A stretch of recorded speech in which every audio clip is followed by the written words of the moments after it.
शुभ संध्या। मैं अवनीश आप सभी का एक एजुकेशन के इस लाइव ऐप पे आप सबका बहुत बहुत स्वागत करता हूँ। तो फटाफट एक बार आप सभी लोग, यदि आपको नोटिफिकेशन प्राप्त हो रहा है मित्रों, तो आप जुड़ जाइए। और हम लोग आज व्याकरण पढ़ेंगे। व्याकरण हम लोगों ने बाबूराम सक्सेना को शुरू किया था। देखिए कितने प्यार से हम लोग पढ़ाई शुरू करी बाबूराम सक्सेना को। और बाबूराम सक्सेना के प्राकथन को भी देखा। इसके बाद संज्ञा प्रकरण को भी देखा। संज्ञा प्रकरण में और इसके बाद आपके कुछ पाणिनि कात्यायन महोदय के बारे में भी जाना। और आपका माहेश्वर सूत्र जाना, प्रत्याहार कैसे बनाए जाते हैं उसको जाना। इसके बाद हम लोगों ने वर्णों के उच्चारण स्थान को भी देखा। तत्पश्चात फिर इसके बाद आ गए किस पे, स्वर संधि पे।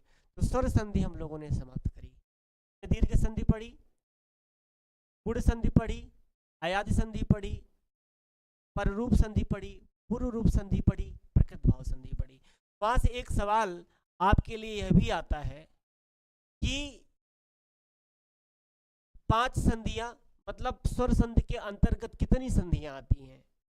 तो आप स्वर संधि के अंतर्गत, या कभी कभी ऐसे सवाल पूछा जाता है कि प्रकृत भाव या पूर्व रूप या पर रूप संधि किसके अंतर्गत आता है, तो आपका जवाब होगा कि स्वर संधि के अंतर्गत आती है। ठीक है। अब इसके बाद हम लोग व्याकरण में आगे बढ़ गए और पढ़ रहे हैं व्यंजन संधि। आज व्यंजन संधि लेकर के उपस्थित हूँ प्यारे। चलिए फटाफट आप सभी लोग उपस्थित हो जाइएगा। व्यंजन संधि हम लोग पढ़ना प्रारंभ कर रहे हैं। चले, देखिए लिखा है आपका क्या, हल संधि।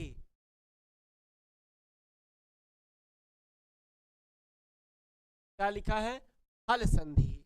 हल संधि में आपको लिखा है कि जब सकार, यहाँ पहला देखिए, यहाँ यहाँ से अस्तोष चुनाश्चु, सबसे नीचे वाला सूत्र आप देखिए। इसका सूत्र क्या है, अस्तोहस चुनाश्चु, अस्तोहस चुनाश्चु, स्तोहस चुनाश्चु। 3 बार पढ़ लेने से हमारे यहाँ कोई चीज पक्की हो जाती है। तो 3 बार पढ़ लिया करें, स्तोष चुनाश्चु। ठीक है। 8 4 40 नंबर का श्लोक, अष्टाध्यायी के 8वें अध्याय के चौथे पाद का 40वां सूत्र है, अस्तोष चुनाश्चु। क्या कहता है ये कह रहे हैं बाबूराम सक्सेना, लिख रहे हैं कि 6वें नंबर पे जब सकार या त वर्ग, शकार या च वर्ग, देखिए कैसे बोला भी जाता है, जब सकार या त वर्ग, शकार या च वर्ग के योग में आता है। ये किस में आता है, योग में आता है। योग में आता है तो सकार और त वर्ग के स्थान में क्रम से शकार और च वर्ग हो जाता है। क्या यह बात आप सोच समझ लिए। जैसे हरिश धन सेते हरिश चेते, हरिश होता है, रामस धन चिनौती, रामस चिनौती, राम इकट्ठा करता है, सत धन चित सच्चित, सत्य और ज्ञान, सारंगिन धन जय सारंगिन जय, हे विष्णु जय हो, सत धन शिष्य, सत शिष्य, अच्छा शिष्य ना। इसका साचिष्य रूप आगे सचोट नियम से बताया जाएगा। सचोटी इसका अच्छा सचोट इत्यादि से बताया जाएगा, साचिष्य। चलिए, अब इतनी बात अस्तोषुनाशु का ये उदाहरण है। यहाँ से लेकर के ये सब क्या है, उदाहरण है। और आपके ये कह रहा है सकार और तवर के स्थान पर चवर के योग में आता है, तो शकार और तवर के स्थान में क्रम से सकार और चवर हो जाता है, अस्तोषुनाशु। जब तक आप इसको नहीं जानोगे तब तक ये परिभाषा आप नहीं समझ सकते। तो चलिए अस्तोषुनाशु को एक पेज लेते हैं और उस पेज पर आपको आप देखेंगे। आप क्या पढ़ रहे हो, आप हल संधि पढ़ रहे हो। आप हल संधि पढ़ रहे हैं। हल संधि को आप क्या कहते हैं, व्यंजन संधि भी कहते हैं। ठीक है। इसके बाद हम लोग देखेंगे सूत्र क्या है। मतलब ये जो सूत्र है आपका, ये आपका सूत्र क्या है, अस्तोषुनाशु। अस्तोह अस्तोषुना शुः।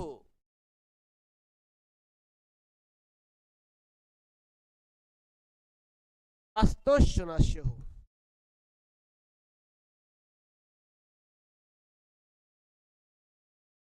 अस्तोषणास्युः। अब इसके बारे में थोड़ा देखिए, ये कैसा सूत्र है अस्तोषणास्युः, जिसको आप अच्युत विधायक विधि सूत्र कहते हैं। क्या कहते हैं इसको? अच्युत विधायक विधि सूत्र। अच्युत विधायक विधि सूत्र है अस्तोषणास्युः। अब ये अस्तोषणास्युः, अगर आपसे यहां समास पूछ ले तो सह च तुष्य, देखिए श च तुष्य बराबर अस्तुः, अस्तुः, और इसको अस्तोह बन गया। तो यहां पर क्या कौन सा समास हो गया? समाहार द्वंद्व।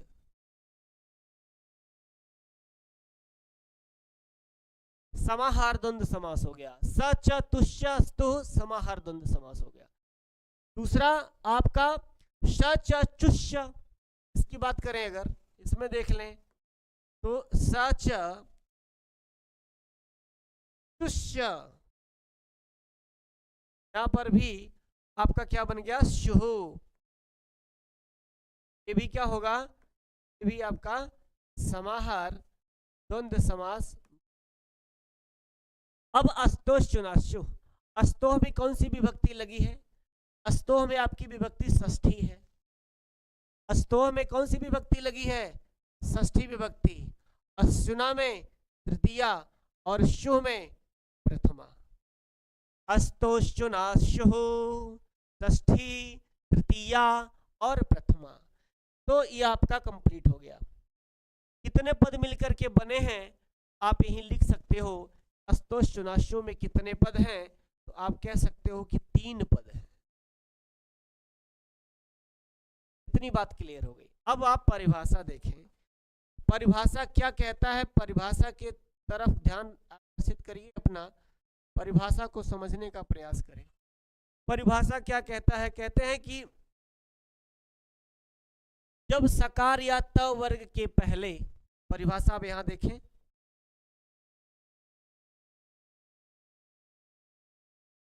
जब सकार या त वर्ग के पहले, जब सकार या त वर्ग,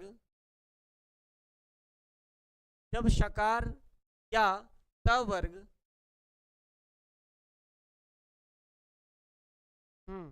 अस्तोषणास्युः, जब सकार या त वर्ग के पहले या बाद में, ऐसा लिख सकते हैं। जब सकार या त वर्ग के पहले या बाद में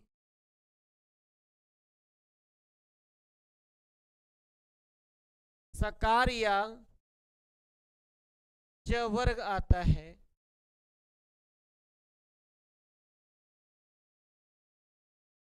जब सकार या त वर्ग के पहले या बाद में सकार या च वर्ग आता है,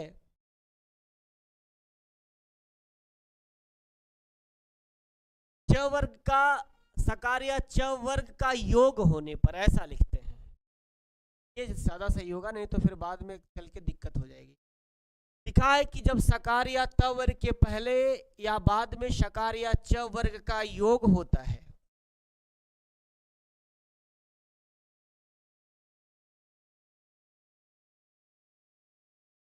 जब सकार या च वर्ग का योग होता है या योग होने पर स के स्थान पर श,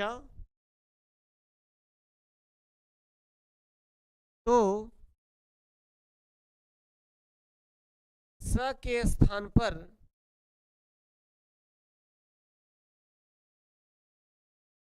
श तथा त वर्ग के स्थान पर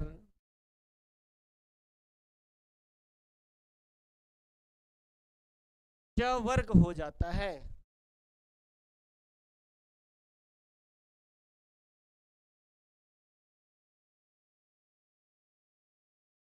ये परिभाषा है, अस्तोह चुनास की परिभाषा है। ये जो आप अस्तोह देख रहे हो, ये अस्तोह क्या है? ये अस्तोह स और त वर्ग है। यहाँ आप अस्तोह यहीं लिख सकते हैं। चलिए अभी हम आपको अलग से लिखते हैं। ये यही कहता है कि जब सकार या त वर्ग के पहले या बाद में शकार या च वर्ग का योग होता है तो स के स्थान पर श तथा त वर्ग के स्थान पर च वर्ग हो जाता है। बाबूराम सक्सेना ऐसा नहीं लिखे। बाबूराम सक्सेना ने लिखा है कि जब सकार या त वर्ग सकार या च वर्ग के योग में आता है तो स और त वर्ग के स्थान पर क्रम से सकार और च वर्ग हो जाता है। हमने लिखा है कि सकार या त वर्ग के पहले या बाद में, पहले या बाद में मतलब प्लस के पहले भी सकार या त वर्ग हो सकता है, प्लस के बाद में भी शकार या त वर्ग हो सकता है। तो परिवर्तन कहाँ होगा? परिवर्तन अस्तोह चुनाशुभी अस्तोह के स्तर पर होगा। अब आप इसको थोड़ा सा और देख लीजिए, इसको आप देखेंगे तो थोड़ा ज्यादा अच्छा रहेगा। लिखा है क्या? लिखा है अस्तोह। अस्तोह का मतलब क्या है? अस्तोह का मतलब है सकार तथा त वर्ग। और सरल लिख लीजिए तो श त थ द थ न, यही है सकार और तवर्ग। शकार माने स और तवर्ग माने तथ तथा न। अस्तोह और इसके बाद क्या क्या कहा? शुना। अस्तोह और यहां पर लिखा शुह। ये क्या है? ये शकार तालब्य श इसमें है तथा च वर्ग है। ये मतलब आप इसको ये वाला स करिए और च छ ज छ य करिए। आप ऐसे एक डायग्राम बना लीजिएगा। अस्तोह यही है। अब यहाँ कुछ नोट्स लिखिए, नोट लिखिए तो आपको ज्यादा समझ में आ जाएगा, कभी कंफ्यूज आप नहीं होगे। देखिए कि परिवर्तन, वर्णों में परिवर्तन, वर्णों का परिवर्तन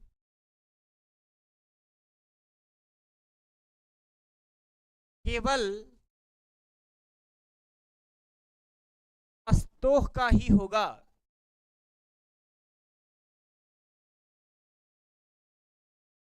सारी बात क्लियर रहेगी तब। वर्णों का परिवर्तन केवल अस्तोह का ही होगा, अश्चुह का नहीं।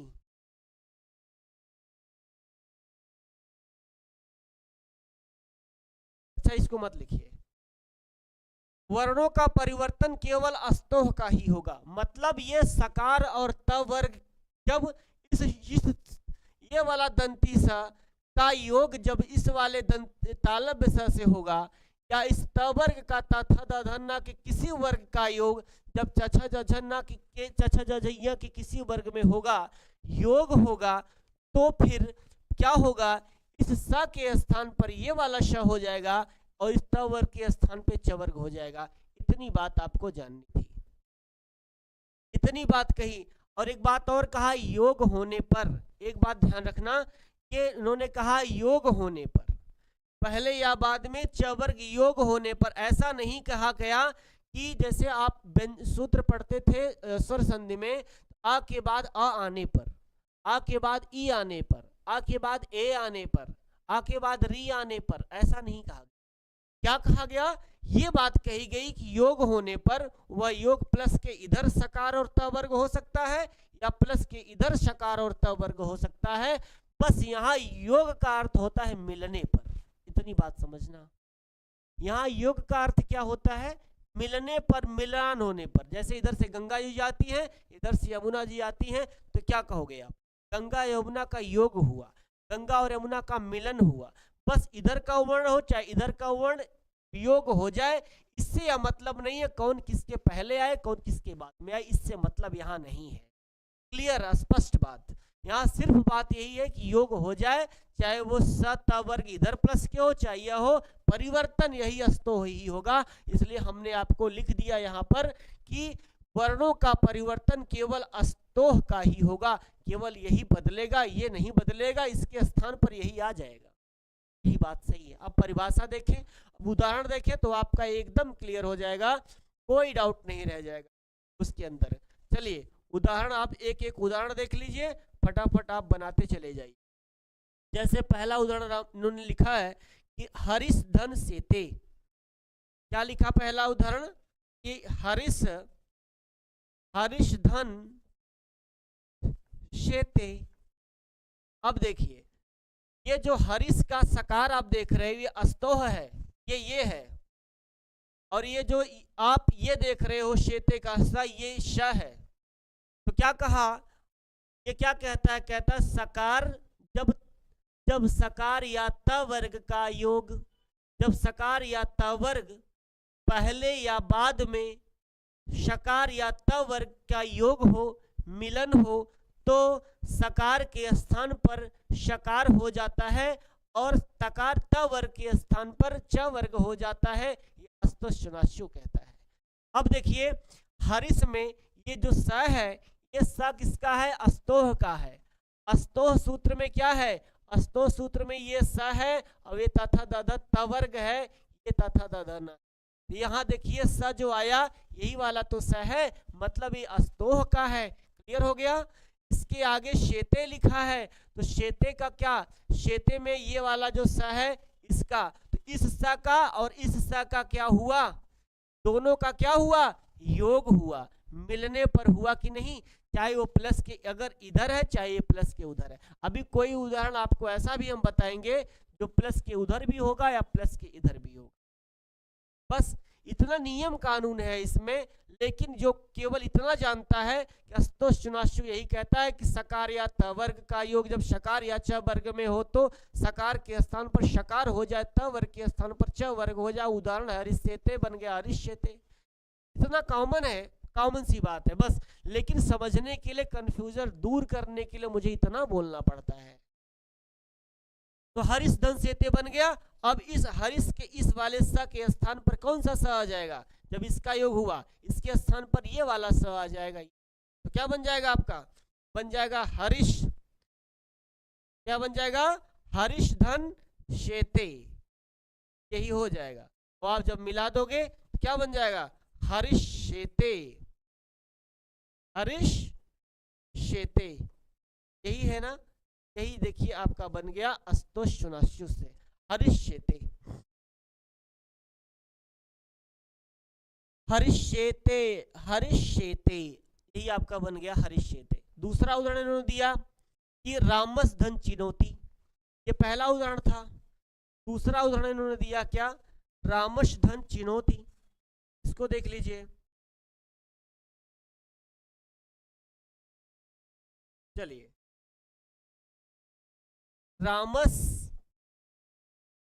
रामस धन चिनोती। अब देखिए ये जो रामस का स है ये अस्तोह का स है, मतलब ये अस्तोह का ये वाला स है रामस, और आगे च है। तो क्या कहा कि अस्तोह का, देखिए स का च वर्ग में योग होने पर, यहाँ इस स का इस श से योग हो रहा था, लेकिन यहाँ इस स का च वर्ग के योग हो रहा है। तो च है, च है, च वर्ग में योग हो सकता है। जरूरी नहीं है कि आप ये मत पाल लेना अपने मन में इस स के स्थान पर ही ये श वाला आना चाहिए, ऐसा नहीं है। स के स्थान पर ये च वर्ग का कोई वर्ण आ सकता है, छ छ ज झ य। इस स के स्थान पर श आ सकता है, तो कुछ भी हो सकता है। तो देखिए इस स के बाद योग किसका हुआ, इस च वर्ग का हुआ। तो परिवर्तन कहाँ होगा, यहाँ होगा। तब ये क्या हो जाएगा, ये हो जाएगा रामश, क्या हो जाएगा, ये हो जाएगा रामश। ये आगे क्या है, चिनोती, रामश चिनोती। तो जब फाइनली बनाएंगे तो क्या बन जाएगा, रामश, आगे हो जाएगा रामश चिनोती। यहाँ ऐसे कर लेंगे चिनोती, रामश चिनोती आपका बन जाएगा, बन गया अस्तोश्चुनाश्यु से, बाबूराम सक्सेना के उदाहरण से रामश्चिनोति। ठीक है, रामश्चिनोति माने राम इकट्ठा करता है, हरिष्यते माने हरि सोता है। ठीक हो गया। चलिए अगला उदाहरण देखिए, सत धन चित। तीसरा उदाहरण आप देखें,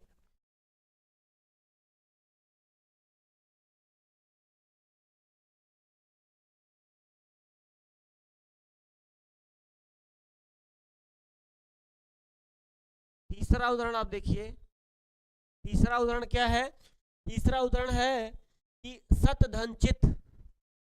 देखिए सत धन चित, सत धन चित ऐसे बना है, सत धन चित। अब याद रखना, एक एक चीज आपको लाइन याद रखनी है। सत और चित में हलंत ता के नीचे भी होगा और चित के नीचे भी होगा। आपसे सच्चित का संधि विच्छेद पूछेगा तो सत धन चित में याद रखना, ता के नीचे भी हलंत होता है, च के नीचे भी, ता के नीचे भी, और यहाँ पे चित में ता के नीचे होता है। ये जब आप लिखोगे तब आपको याद रहेगा। ठीक है, तो क्या बन जाएगा? अब ये देखिए, ये जो ता आप देख रहे हो, ये अस्तोह का ये ता है, ये सा के बाद ता था धना का ये अस्तोह है। या अस्तुह, अस्त से विसर्ग को फिर गुणादेश बन के अस्तोह बन गया। ये त वर्ग है, ये त है किसका? अस्तोह का। इस त वर्ग का योग किससे हुआ? च वर्ग में। यही तो कहता है, यही तो कहता है कि जब सकार और त वर्ग का योग शकार और च वर्ग से हो तो इस सकार या त वर्ग को शकार के स्थान पर शकार हो जाए, मतलब दंती सा के स्थान पर तालब्य श हो जाए और त वर्ग के स्थान पर च वर्ग हो जाए। यही तो कहता है। अब देखिए, सत धन चित मतलब त का योग किससे हुआ? मिलन किससे हुआ? च से हुआ। यहाँ किसके हुआ था? यहाँ इस स का मिलन च से हुआ था, लेकिन यहाँ पर मिलन त का मिलन च से हो गया, अस्तोह का। परिवर्तन कहाँ होगा? हमेशा परिवर्तन अस्तोह में ही होगा। तो अस्तोह में जब परिवर्तन, इधर नहीं बदलेगा कुछ, जब इधर परिवर्तन होगा तो ये त चौथा वर्ण है, त वर्ग का त पहला वर्ण है, चौथा वर्ण पहला वर्ण, तो हम यहाँ पर त वर्ग के स्थान पर चौथा वर्ण लेके आएंगे, पहला वर्ण लेके आएंगे ये च। तब हम क्या करेंगे? हम इसको कर देंगे सच, हम इसको कर देंगे सच, फिर धन चित ऐसे कर देंगे। तो हम इसको मिला देंगे तो क्या हो जाएगा? स च धन चित। क्या बन जाएगा? स आधा च फिर च चित, सच्चित बन जाएगा। सच्चित में कौन सी संधि है? आपकी अच्युत संधि है। कौन सा सूत्र लगा? अस्तोष चुनाश्चु लग गया। क्लियर हो गया? इस तरह से बन गया। और माने सच्चित का अर्थ क्या होता है? सत्य और ज्ञान। क्या अर्थ होता है? सत्य और ज्ञान। सत्य और ज्ञान बराबर सच्चित हो गया। और कुछ उदाहरण आप देख लीजिए। चलिए, सारंगीन धन जय, एक उदाहरण इन्होंने बाबूराम सक्सेना ने दिया। सारंगीन धन जय क्या है? सारंगीन, सारंगीन धन जय। अब सारंगीन धन जय में आप देखिए कुछ आपको प्राप्त हो रहा है, कुछ मिलन हो रहा है, इसी का योग हो रहा है। तो आप देखोगे कि सारंगीन में जो न है, ये जो आप न देख रहे हो, ये न त वर्ग का है कि नहीं? तथा दधा न है कि नहीं? तथा दधा न है ना, ये त वर्ग का है कि नहीं है? अब योग किसका हुआ? ज से। ये जो ज देख रहे हो, ये ज च वर्ग का है कि नहीं? ज छ ज। तो हम कह सकते हैं यहाँ पर त वर्ग का योग च वर्ग से हुआ है।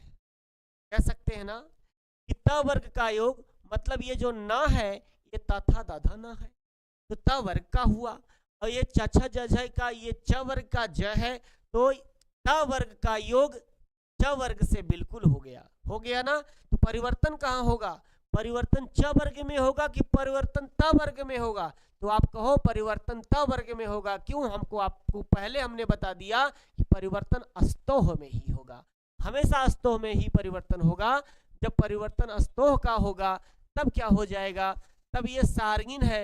अब देखिए, जो न है ये त वर्ग का चौथा अक्षर है, पांचवा, त था द ध न।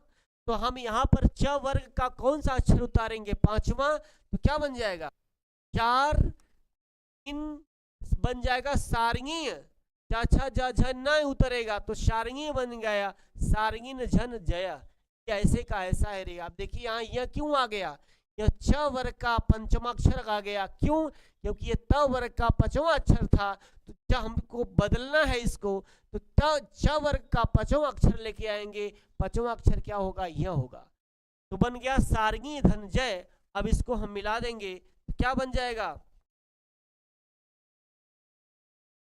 सारंगिन, सारंगिन जय बन जाएगा।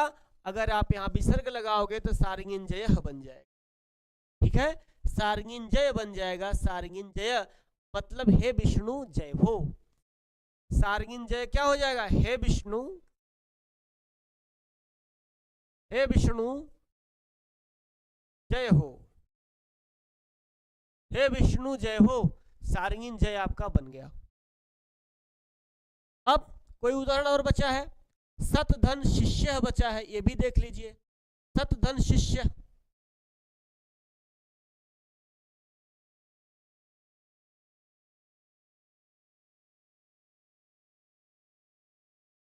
सच क्या है, क्या उदाहरण है, सच धन शिष्य, हाँ, सत धन शिष्य, यहाँ देखिए, सत धन शिष्य। अब आप जो त देख रहे हो, ये त है, त वर्ग का, अस्तोह का त है, त वर्ग है, आगे क्या है शी, मतलब त वर्ग का योग स से हुआ, किसी से भी हो सकता है, ऐसा कोई फिक्स नहीं है, आपको घुमा फिरा के यही तो अभ्यास करना है, कुछ भी योग होगा, दंती श का तालब स से, त वर्ग का श वर्ग से, च वर्ग से, अब चाहे दंती स का छ वर्ग से हो जाए, चाहे कुछ भी कोई वर्ण किसी से हो जाए, मतलब बस इतना होना चाहिए कि वो च वर्ग का और दंती स होना, तालब स और च वर्ग होना चाहिए, और इधर दंती स और ये होना चाहिए, बात क्लियर स्पष्ट। तो सत धन शिष्य बने अस्तोह का त और ये शी, तो परिवर्तन यहाँ पर दोनों का योग हुआ, जब योग हुआ, मेल हुआ, तो परिवर्तन क्या होगा, हम इसके स्थान पर ये त अपने वर्ग का पहला अक्षर है त, तो हम च वर्ग का पहला अक्षर लाएंगे च, तो बन जाएगा सच, सच धन शिष्य। अब इसको मिला देंगे क्या हो जाएगा, सच शिष्य बन जाएगा, क्या बन जाएगा, क्या हो जाएगा, सच, सच शिष्य, ऐसा बन जाएगा, ऐसा एक रूप बन जाएगा, सच शिष्य, देखिए लिखा होगा सच शिष्य, ऐसा भी लिख सकते हैं, या आप ऐसा भी लिख सकते हो, यह भी सही है, क्या आपका यह भी सही है, क्या, सच शिष्य, सच शिष्य, ये भी आपका वर्तनी के हिसाब से यह भी सही है, बाकी हम इधर लाते तो बीच में च करके ऐसे भी कर देते, सच शिष्य बन गया, इतना उदाहरण आपका बन गया।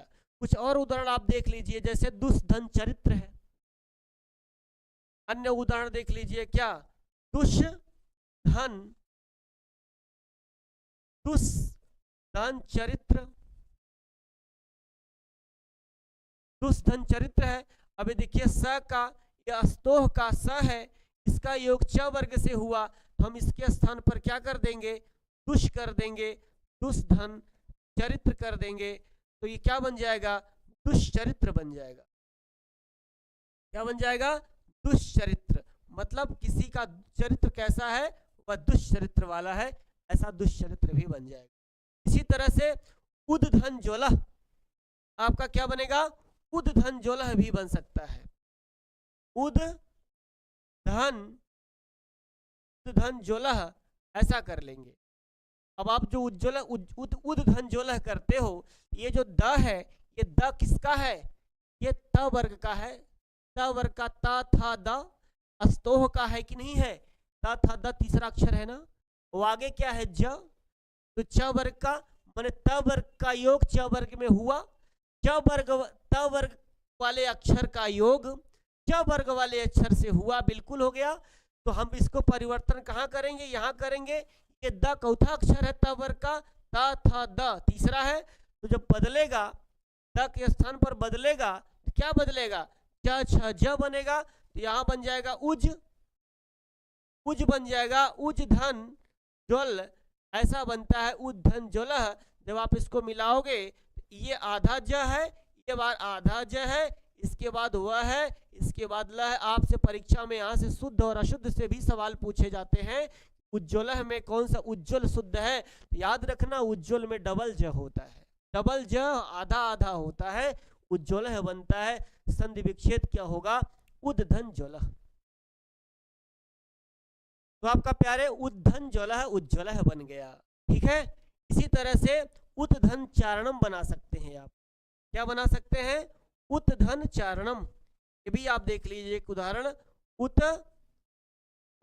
उद्धन चारणम,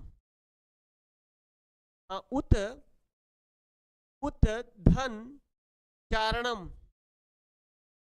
क्या बन जाएगा।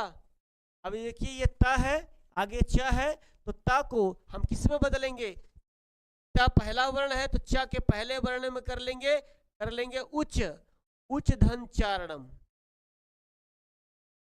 तो आप मिला दोगे तो क्या बनेगा, उच्चारणम बन जाएगा, उच्चारणम। उच्चारण शब्द है, उच्चारण में क्या क्या बन जाएगा आपका, बिल्कुल राइट आंसर ये हो जाएगा उच्चारण। तो बहुत सारे उदाहरण आप बना सकते हो, सब अस्तोषुनाशुभ से बनता चला जा रहा है। एक बहुत बेहतरीन उदाहरण क्या है, याच धन्ना। आप इसको इसमें देख लेना, याच धन्ना, याच धन्ना, यांचा मोघा परम धिगुड़े, आया था यांचा, याचा शब्द आया है ना। अब देखिए इसको बनाना है, याच धन्ना। अब आप बताओ हमको अस्तोह का वर्ण कौन सा है और च वर्ग। तो देखिए ये च वर्ग इधर है, ये शु है, अस्तोषु, अस्तोषुनाशु, अस्तोषुनाशु। तो ये अस्तोह का क्या है, ये अस्तोह का ये तथा दधना देखिए इधर है। हम आपको परिभाषा क्या लिखवाए हैं कि शकार, दंती स और तालव्य स का तथा त और च वर्ग का योग होने पर वह योग चाहे पहले और बाद में हो जाए। तो देखिए यहाँ पर ये जो तथा दाधा ना है, ये अस्तोह का त वर्ग का ना है, देखिए प्लस के इधर है। अब आप कहोगे कि प्लस के इधर क्यों आ गया, इधर क्यों नहीं आया, ऐसे कैसे संधि होती, इसीलिए तो कहा गया योग होने पर। ऐसा नहीं बताया गया इसके बाद ये आए, ऐसा नहीं कहा गया। जैसे आप पीछे पढ़ के स्वर संधि में आए हो, ऐसा नहीं बताया गया था, इसीलिए यह आपका बनता चला जा रहा है। मतलब इधर आया चाहे इधर आया, चाहे इधर से हाथ पकड़ो चाहे इधर से हाथ पकड़ो, बात एक ही है कि नहीं है। दो साथी आए, आपस में मिले, दोनों मिले, चाहे वो पहले हाथ बढ़ाया चाहे आप पहले हाथ बढ़ाए, मिला हाथ तो दोनों का योग हुआ। वही हाल यहाँ भर है, चाहे च वर्ग त वर्ग चाहे इधर हो, चाहे च वर्ग इधर हो, या च वर्ग इधर हो या त वर्ग इधर हो, उससे मतलब नहीं है। परिवर्तन क्या होगा, परिवर्तन बदलेगा, केवल अस्तोह बदलेगा, केवल सकार दंती स और त वर्ग ही बदलेगा। किसमें बदलेगा, श और च वर्ग में बदलेगा। बात क्लियर, इतना बोलना पड़ता है क्यों, क्योंकि आप समझ जाओ। याच धन्ना बन गया। अब देखिए ये जैसे का तैसे हो गया, ये याच ही रह गया, और ये तथा धन्ना है तो चाचा जाझा या कर देंगे, या कर देंगे। अब आप इसको मिला देंगे तो क्या बन जाएगा, या और आधा छ या बन जाएगा याच्या। ये शुद्ध शब्द है याच्या, याच्यामोघा। याच्या का अर्थ क्या होता है, याचना। याद रख लेना, याच्या का संधि विच्छेद क्या है, याच धन्ना।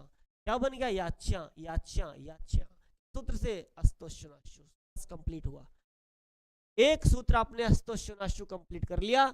जब ये सूत्र कंप्लीट कर लिया तो अष्टुनाष्टु को अब समझने में आपको दिक्कत नहीं, अब आप आराम से उसको समझ जाओ।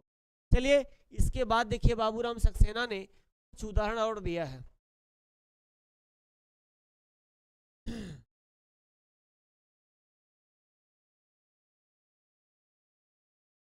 देखिए अस्तोष चुनाशु को आपने यहां तक देख लिया, ठीक है। अब इसके बाद क्या ये दिए हैं, इसको देख लिया जाए। देखिए एक सूत्र इन्होंने यहां दिया था, एक सूत्र इसके बाद यहां पर नीचे दे दिया गया है। देखिए तीसरे पेज में कर दिए होंगे, यहां लिखा है कि 7 8 4 44, ये आप देख रहे हैं ना 7 लिखा होगा, तो 7 को पढ़ना है। ये 7 क्या करता है? अब 7 की परिभाषा आप देखिए, आप अपनी किताब खोलिए, आप दूसरे पेज संख्या 53 पे नीचे पहला ही सूत्र है 7 8 4 44, ये जो बाबूराम सक्सेना की। अब इसकी परिभाषा कहाँ है? इसकी परिभाषा देखिए यहाँ लिखी हुई है, मतलब 1 नंबर पे ये लिखा है अपवाद। क्या लिखा है? अपवाद लिखा है। अपवाद लिखा, क्यों अपवाद लिखा भैया? कह रहे हैं कि जब त वर्ग श के बाद आते हैं, जब त वर्ग स के बाद आते हैं तो के स्थान में च वर्ग नहीं होता, तब बात गड़बड़ है, मतलब ये अपवाद है। जैसे विषधन्नः विष्णः, प्रश्नधन्नः प्रश्नः। अब यह 7 क्या कर दिया? इस विष्णः और प्रश्नः के लिए यह अपवाद बन गया। मतलब देखिए विष का जो ये श देख रहे हो, या आप अस्तोष चुनाशु का ये शुह का ये वाला श है, शुह अधश च शुह, तो ये श है और आगे क्या है? न। अभी आप याचना हमने पढ़ाया आपको, तो याच धन ना किया था, तो इधर वाला न त वर्ग का है तथा तदन, इधर क्या क्या है? ये श है। लेकिन एक शर्त इसने रख दिया, 7 ने कहा कि जब श के बाद न आए, वहां याचना में था, याच के बाद न आया था, याच के बाद च के बाद न आया था, तो न बदल गया, न यम चला गया, याच्या बन गया।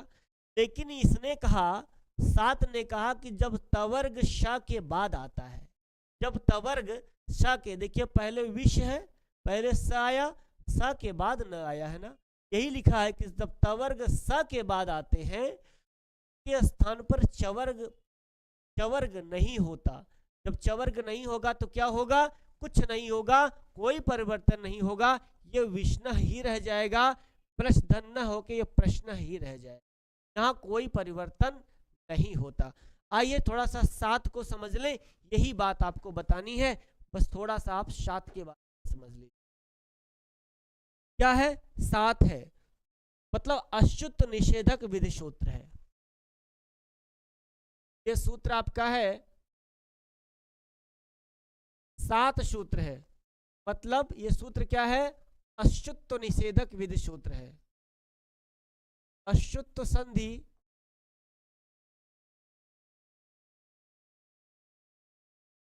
निषेधक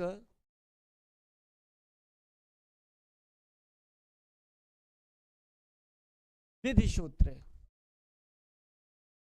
अच्युत संधि निषेधक विधि सूत्र है, मतलब ये अपवाद सूत्र है, मना कर दी। ये क्या कहता है? 7 शब्द है, 7 शब्द में कौन सी विभक्ति लगी है? पंचमी विभक्ति लगी है, मतलब एक पद मिलकर के बना है 7 सूत्र, इसमें एक ही पद है 7 में। ये कहता है कि 7 परस्य त वर्गस्य शुत्वम न स्यात्, इसकी वृत्ति है। कहता है कि 7 परस्य माने त वर्गस्य अशुत्वम न स्यात्, मतलब त वर्ग स के बाद आते हैं तो त वर्ग क्या कहा?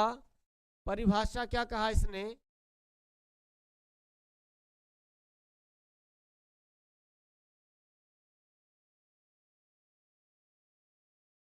जब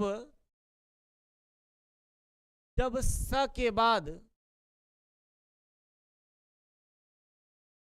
जब स के बाद त वर्ग आता है, आए तो, ऐसा लिख लीजिए।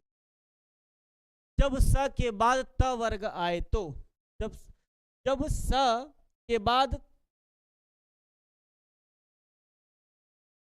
जब स के बाद त वर्ग आए तो उनके स्थान पर च वर्ग नहीं होते।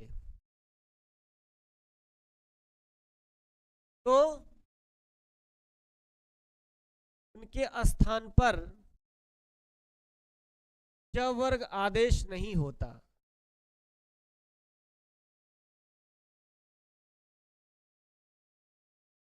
ये मना कर देता। तो इसने उदाहरण बताया,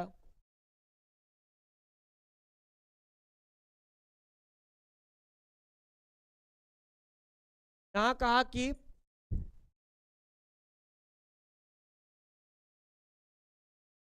प्रश धन नह। अब देखिए, जब स के बाद त वर्ग आए तो ये जो स है, ये तालब्य श किसका है? ये जो तालब्य श है आपका, ये अश्शु का है। ये अश्शु का ये श है, और ये जो न है ये अस्तोह का है। अस्तोह का ये त वर्ग का पंचमाक्षर अक्षर न है, यही है। तो जब स के बाद त वर्ग आए तो उनके स्थान पर च वर्ग आदेश नहीं होता है। याद रखना, यहाँ नहीं होगा। अगर हो जाता तो दिक्कत हो जाती, अगर होता तो क्या होता है पता? इस न के स्थान पर च छ ज झ य बन जाता। जब यह बन जाता तो ये बन जाता प्रश्य, ये प्रश्य बन जाता, ये प्रश्य बन जाता, क्योंकि न के स्थान पर यह आ जाता, क्योंकि ताथा दाधा न और के स्थान पर चाचा जैसा ये उतर जाता तो प्रश्य बन जाता, गलत शब्द बन जाता व्याकरण की भाषा में। इसलिए उसको रोक दिया गया। सात ने मना कर दिया, कहा सात नहीं होगा। क्या नहीं होगा? परिवर्तन च वर्ग में नहीं जाएगा जब स के बाद त वर्ग आए तो। तब क्या हो गया? ये आपका हो गया सीधे सीधे प्रस्था, ये प्रश्न बन गया, जैसे था वैसे रह गया, कोई परिवर्तन यहाँ पर नहीं हुआ। दूसरा उदाहरण इन्होंने बताया, ये पहला उदाहरण दिया था और दूसरा उदाहरण दिया विषधन्नः। विषधन्नः, यह भी वही हाल है कि यहाँ पर क्या बन गया आपका? विष्णः बन गया। प्रश्न और विष्णः, ये दो उदाहरण बनाने के लिए 7 सूत्र आया और जो अस्तोषुनाशु कार्य करता था उसको रोक दिया। मतलब आप लिख सकते हो अस्तोषुनाशु का बाधक सूत्र है। आप यही लिख सकते हो अस्तोह अस्तोह शुनाशु शुनाशु का ये बाधक सूत्र है। अस्तोषुनाशु का ये बाधक सूत्र है, मतलब इसको बांध देता है, रोक देता है, अस्तोषुनाशु को कार्य करने नहीं देता है प्यारे। ठीक है, बात समझ में आ गई? तो आपने प्रश्न और विष्णु को बना लिया। ठीक है, तो दो उदाहरण आपने देख लिए। चलिए अब आपको एक संधि और की तरफ और ले चलते हैं, उसको भी थोड़ा सा देख लिया जाए।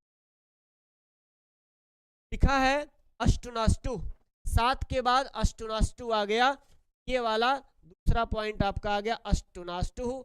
8 4 41 और 7 था 8 4 44, मतलब अष्टाध्यायी के चौथे अध्याय का चौथा अध्याय का 41वां सूत्र है क्या? अष्टुनाष्टु अष्टुनाष्टु अष्टुनाष्टु। अब अष्टुनाष्टु क्या कहता है? 2 नंबर पे देखना है, 2 नंबर वाला इधर व्याख्या होगी, ऊपर चला जाता है ये। हाँ, यहाँ देखिए बाबूराम ने देखिए ये भी उदाहरण बताया था, विष्णु और प्रश्धन्नः प्रश्न कर लिया, कोई परिवर्तन। अब ये अष्टुनाष्टु कहता है जब स अथवा त वर्ग श अथवा ट वर्ग के योग में आता है, वही बात है। अष्टोषणाशु को याद करिए, अष्टोषणाशु में क्या रहता था? कहता था कि जब स अथवा त वर्ग, यहां मूर्धन्य स आ गया, इसकी जगह पर अष्टोषणाशु में तालब्य स हुआ करता था। यही बदल करके ये अष्टुनाष्टु का ये मूर्धन्य स कर दिया। ठीक है, ये बदल दिया। ये स या ट वर्ग के योग में आता है। जब अष्टोषणाशु आप पढ़ रहे थे वहां ये च वर्ग के योग में आता है, ऐसा लिखा रहता था। जब स अथवा त वर्ग तालब्य स या च वर्ग के योग में आता है, ऐसा लिखा रहता था किसमें? अष्टोषणाशु में। लेकिन अष्टुनाष्टु क्या कहता है? कहता है कि जब स अथवा त वर्ग ये मूर्धन्य स और ट वर्ग के योग में आता है तो स के स्थान पर ये मूर्धन्य स हो जाएगा और त वर्ग के स्थान पर ट वर्ग हो जाएगा। वहां क्या हो रहा था, वहां उस वाले स के स्थान पर यहाँ तालव्य श हो जा रहा था और तालव्य स बन जा रहा था। अब तालव्य श के स्थान पर मूर्धन्य श होगा और त वर्ग के स्थान पर वहां पे च वर्ग होता था, अब यहाँ पर त वर्ग के स्थान पर ट वर्ग होगा। बस यही एक परिवर्तन है और कुछ खास परिवर्तन नहीं है। इसको भी आप देख सकते हो, क्लियर कर सकते हो, इसको भी यही देख सकते हो। अष्टुनाष्टु, अष्टुनाष्टु को आप यही पढ़ लीजिए। बाकी इसके बाद अगला वाला जो सूत्र है न पदांता टोर नाम, इसको हम लोग कल अपने हिसाब से पढ़ लेंगे। तो मैं क्या लिखूं, इसके बारे में कुछ ज्यादा नहीं लिखना है। ये सूत्र है आपका अष्टुनाष्टु। क्या सूत्र है, अष्टुना, लिखा अष्टुना, अष्टुनाष्टु। या अष्टुना में कौन सी विभक्ति लगी है, तृतीया, और अष्टु में कौन सी विभक्ति लगी है, प्रथमा। दो पद मिलकर के बने हैं, कितने पद, दो पद मिलकर के यह सूत्र बना अष्टुनाष्टु। ये कैसा है, यह अष्टुत्व विधि, अष्टुत्व मतलब अष्टुनाष्टु जो है यह आपका अष्टुत्व संधि है। वो क्या थी, अष्टुत्व संधि थी, यह अष्टुनाष्टु संधि है। चलिए इसको आप देख लेते हो, थोड़ा सा इसको देख ले, यही समझा देते हैं। देखिए ये अष्टुना और अष्टु है, अष्टुनाष्टु। लेकिन यहां पर एक चीज और प्रयोग हुआ, यहाँ ये अस्तो है, वहां पढ़ते थे अस्तोश्चुनाशुहु, अस्तोश्चुनाशुहु। ये क्या है, ये लिखा है अस्तोष्टुनाष्टुहु। इसको अपने मन से जोड़ लीजिए, अष्टुनाष्टु के पहले ये जोड़ लीजिए। अब पढ़िए अस्तोष्टुनाष्टुहु, अस्तोष्टुनाष्टुहु, तब ये बनेगा ना, ये अस्तोह है, ये अस्तोह, अस्तो का मतलब स तथा त वर्ग, ये बन गया। और अष्टुना, अब अष्टुह, यहाँ लिखा है अष्टुह, अष्टु का मतलब क्या होता है, ये स तथा ट वर्ग, स तथा ट वर्ग, परिवर्तन वही होगा। इसके पहले वो आ जाए, क्या आ जाए, कहते हैं कि जब स अथवा त वर्ग मूर्धन्य स या ट वर्ग के योग में आता है, अब ये मूर्धन्य ट वर्ग चाहे इधर आ जाए चाहे ये स उधर चला जाए, कोई मतलब नहीं, केवल योग होने पर, केवल योग होने पर दोनों तरफ कहीं जा सकता है। उदाहरण देख लीजिए, जैसे उदाहरण लिखा है कि रामस धन षष्ठ, क्या लिखा है, रामस, रामस धन,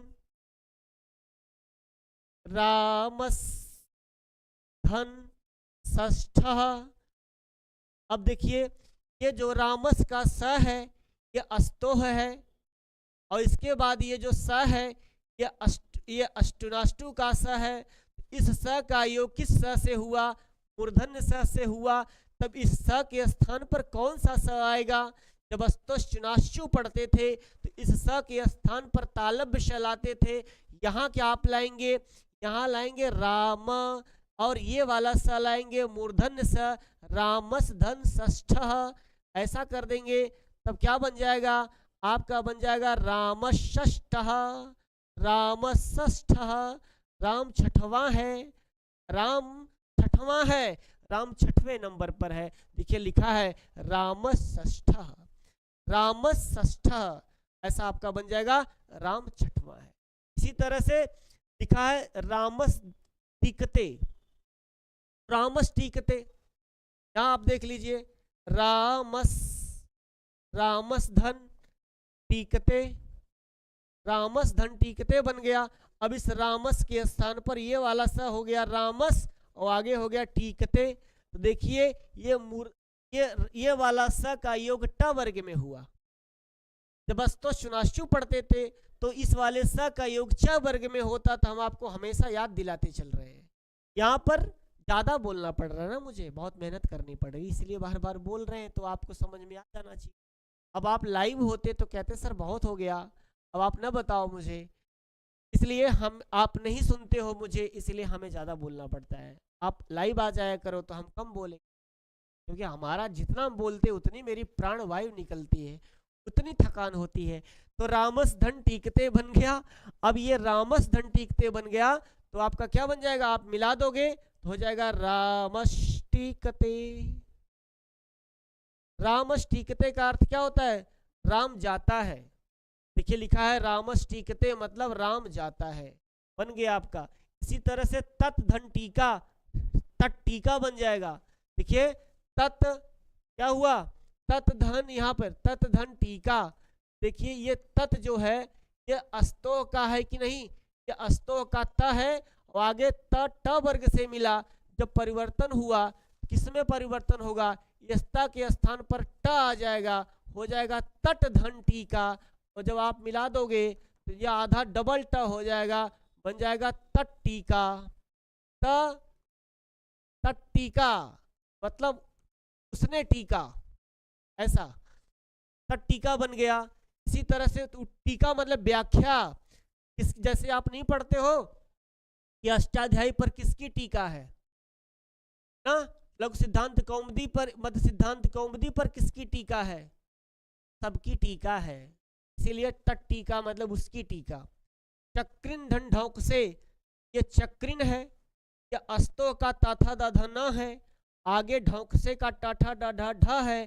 तो अस्तो का इससे योग हुआ, ट वर्ग का यूज हुआ, पर बदले का कहा, ये न क्या हो जाएगा, टाठा डाढ़ा हो जाएगा चक्रण।